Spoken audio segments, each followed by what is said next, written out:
Teori konspirasi tentang alien telah ada selama bertahun-tahun dan telah mengilhami banyak film fiksi ilmiah.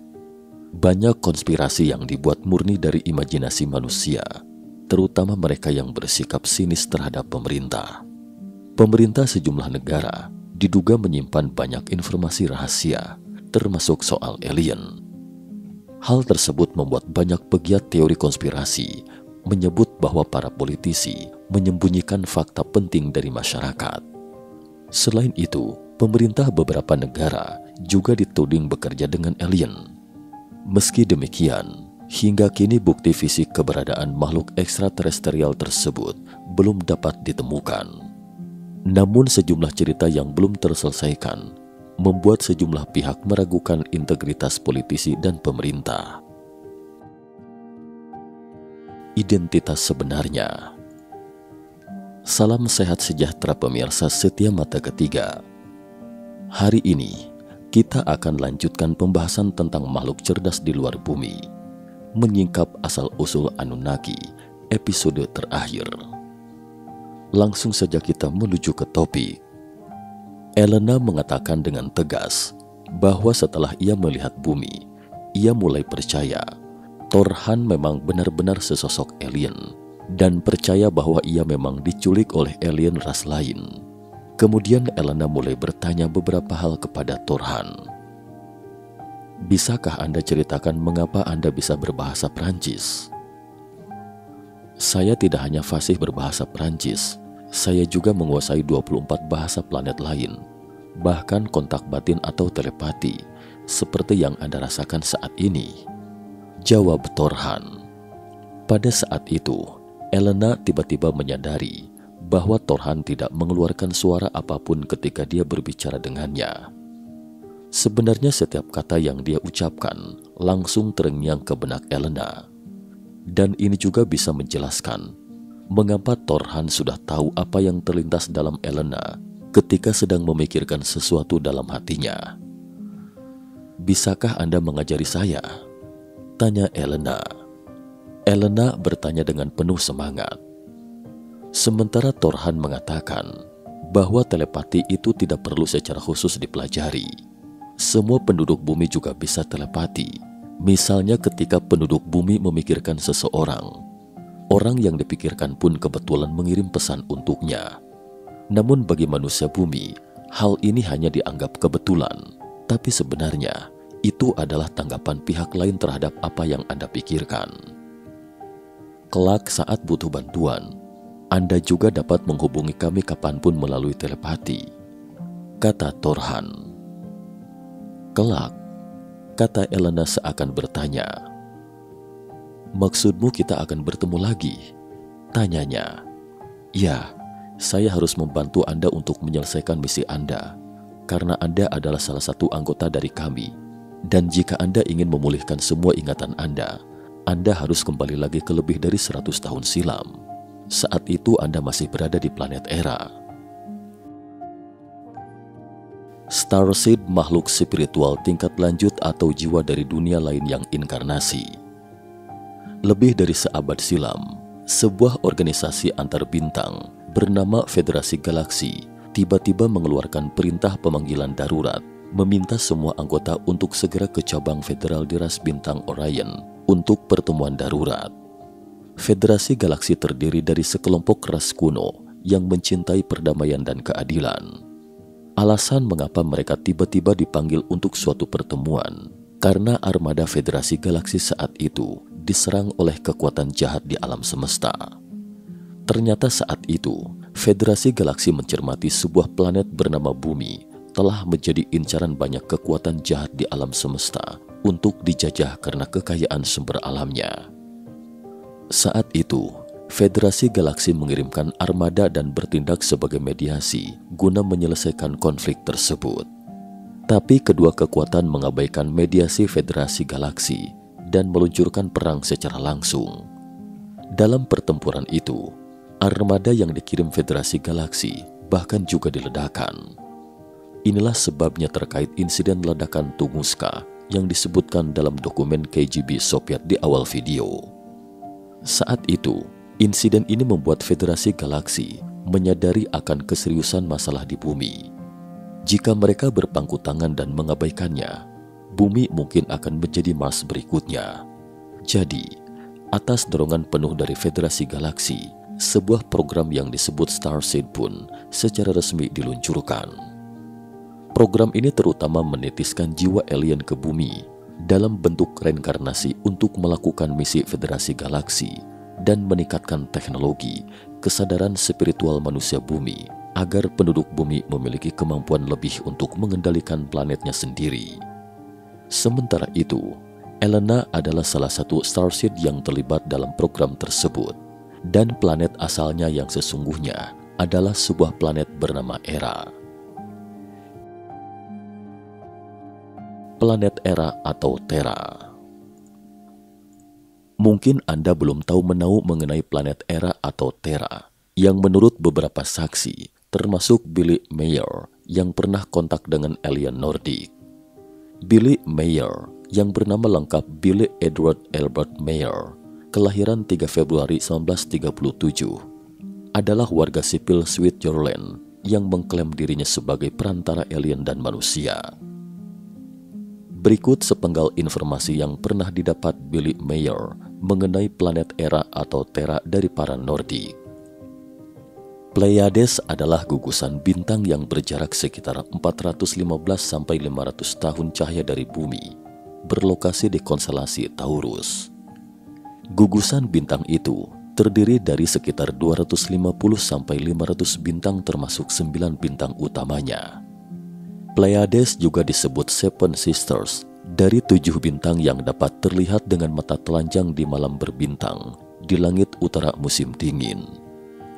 Ke-9 bintang utama itu adalah Alcone, Asterope, Atlas, Celaeno, Electra, Maya, Merope, Pleione, dan Taygeta. Planet-planet dari sistem ini, bagaimanapun, saat ini dalam fase evolusi yang sama sekali tidak layak huni oleh setiap bentuk kehidupan manusia, termasuk Pleiadian.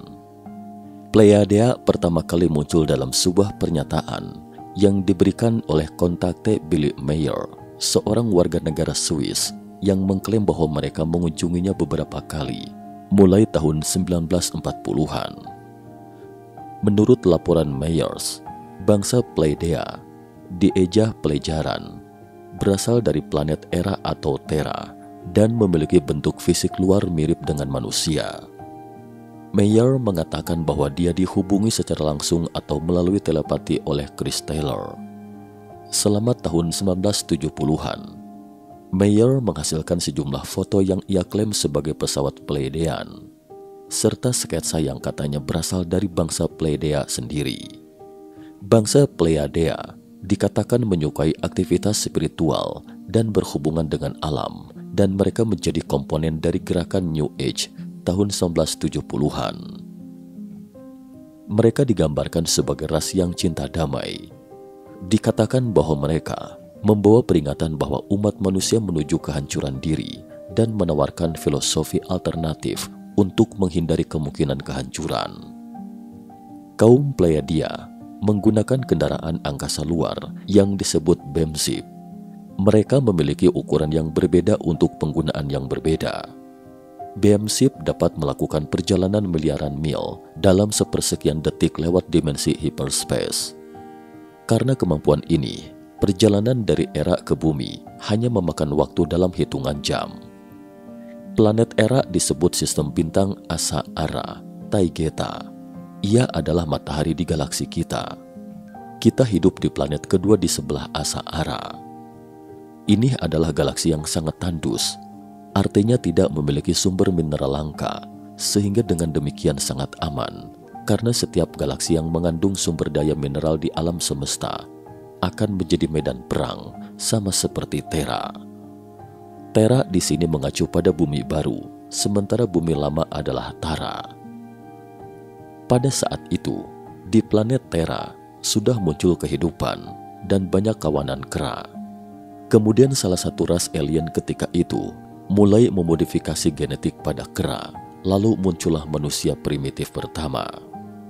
Seiring berjalannya waktu, semakin banyak ras alien memperhatikan keberadaan Terra. Di antaranya adalah Anunnaki, yaitu salah satu ras alien yang sangat jahat. Anunnaki. Sebelumnya Mata Ketiga pernah mengulas cerita tentang Anunnaki. Menurut mitologi Sumeria, bahwa dahulu kala ada sekelompok dewa bernama Anunnaki. Mereka berasal dari Nibiru dan ke bumi untuk menambang emas. Untuk memastikan penambangan emas berjalan lancar, Anunnaki juga menciptakan manusia. Karena arkeolog menemukan bahwa peradaban Sumeria memiliki banyak teknologi super canggih, seperti misalnya, mereka telah memetakan tata surya lebih dari 6.000 tahun yang lalu. Mereka tidak hanya memetakan secara akurat posisi bumi, bahkan memetakan ukuran masing-masing planet. Tetapi anehnya, di peta dengan tata letak yang akurat ini, terdapat planet ke-12 yang tidak eksis. Dan dari tafsiran tablet Sumeria, planet ini adalah Nibiru, tempat tinggalnya Anunnaki. Kemudian sejak itu, banyak astronom mencari keberadaannya, karena jika menemukan Nibiru, mungkin dapat menemukan Anunnaki. Namun sayangnya, menurut Thorhan, sulit bagi manusia untuk menemukan Nibiru pada tingkatan manusia saat ini, karena ia tidak berada dalam waktu dan ruang di mana kita berada. Menurut Thorhan, planet Nibiru sebenarnya berada di dimensi lain yang sejajar dengan bumi.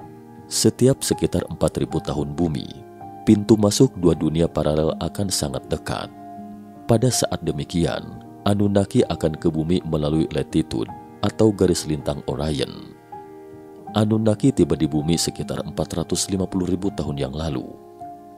Pada saat itu, mereka menemukan sudah ada manusia dengan golongan darah A dan B di planet bumi. Ini adalah mahakarya dari ras lain, tetapi tidak seperti manusia sekarang. Orang-orang pada waktu itu dapat hidup untuk waktu yang lama, tetapi tidak dapat berkembang biak satu sama lain, sehingga jumlah manusia selalu dalam keadaan yang relatif stabil, sampai kemudian Anunnaki merusak keseimbangan ini. Merusak keseimbangan. Oleh karena pada saat itu, Anunnaki harus menyelesaikan misi penambangan emasnya sesegera mungkin untuk kembali ke Nibiru sebelum pemisahan garis lintang Orion. Jadi mereka melirik penduduk bumi untuk membantu mereka menambang emas. Tetapi jumlah manusia bumi sangat sedikit saat itu. Jadi Anunnaki menciptakan manusia dengan golongan darah O dan menanamkan antigen D atau golongan darah RH di dalamnya. Antigen ini memungkinkan wanita untuk tidak menyerang janin di rahim selama mengandung. Jadi sejak saat itu, manusia dari golongan darah O dapat membiarkan diri. Intinya manusia dengan golongan darah O tidak hanya dapat mereproduksi diri, tetapi juga berkembang biak dengan golongan darah A dan B yang sebelumnya sudah ada. Seiring waktu, di dalam tubuh manusia dengan golongan darah A dan B juga dipenuhi dengan resistensi, jadi mereka bisa berkembang biak satu sama lain. Dan mungkin itulah sebabnya mengapa manusia dengan golongan darah A dan B sekarang tidak bisa saling mendonorkan darah masing-masing karena darah mereka sama sekali tidak dapat menyatu. Sementara golongan darah O adalah darah universal. Karena golongan darah O memang dirancang untuk menyatukan semua orang. Jadi di bawah rekayasa Anunnaki, manusia kehilangan usia hidup panjang bawaan dan secara resmi menjadi budak Anunnaki. Adapun sebab mengapa Anunnaki memperbudak kehidupan lain seperti ini, karena mereka sendiri memiliki darah reptilian dalam gen mereka. Menurut Thorhan, para dewa yang disembah bangsa Sumeria ternyata adalah murni reptilian. Reptilian. Dikatakan bahwa dahulu kala, Sirian yaitu alien yang berasal dari bintang Sirius, nyaris berperang dengan reptilian dari Orion. Saat itu demi menyelesaikan konflik, Raja dari Sirius secara aktif mengusulkan untuk menikah dengan Ratu Reptilian dari Orion. Dan di bawah pembaruan mereka, lahirlah spesies baru, yaitu Anunnaki. Sebelumnya disebutkan dalam episode pertama, bahwa menurut bahasa Sumeria, Anunnaki di sini memiliki makna dewanya bumi. Namun nyatanya, nama ini berasal dari reptilians, yang artinya mirip atau seperti manusia. Namun meskipun mereka memiliki fisik seperti manusia, tapi sebenarnya mereka adalah makhluk berdarah dingin. Dalam benak mereka dipenuhi dengan sifat agresor seperti reptilian. Singkatnya, mereka adalah reptilian dengan penampilan fisik seperti manusia, dan bahkan mereka adalah makhluk ovipar, yaitu berkembang biak dengan cara bertelur. Konon katanya, untuk memastikan manusia selalu menjadi budak Anunnaki, mereka bahkan menurunkan kesadaran spiritual kita ke tingkat terendah di dalam gen kita, membuat manusia tidak lagi bersatu dan bahkan bersaing satu sama lain, sementara mereka yang menikmati manfaatnya dari pertikaian antar sesama manusia. Namun meskipun Anunnaki sekilas tampak tidak seperti sosok makhluk yang baik, tetapi mereka termasuk lebih baik jika dibandingkan dengan ras lain, karena reptilian yang sebenarnya telah berada di bumi. Dalam video mendatang, dan jika ada kabar selanjutnya, Mata Ketiga akan terus mengungkapkan berita terbaru tentang alien. Ternyata reptilian tidak hanya telah berada di bumi, mereka bahkan menyamar menjadi manusia bumi dan berbaur ke dalam masyarakat bumi. Tidak hanya itu, bahkan ada berita yang mengatakan bahwa beberapa tokoh terkenal di dunia adalah reptilian yang menyamar sebagai manusia pada umumnya. Dan anehnya, pendiri Facebook pernah mengatakan sesuatu yang terdengar ganjil. Berikut penggalan yang sempat disimpan Mata Ketiga sebagai arsip. Tapi ini tidak akan mengganggu Anda, karena Anda adalah manusia. Dulunya saya juga demikian, tapi sekarang saya adalah manusia, atau katanya. But it is going to bother you because you're human, and I was human.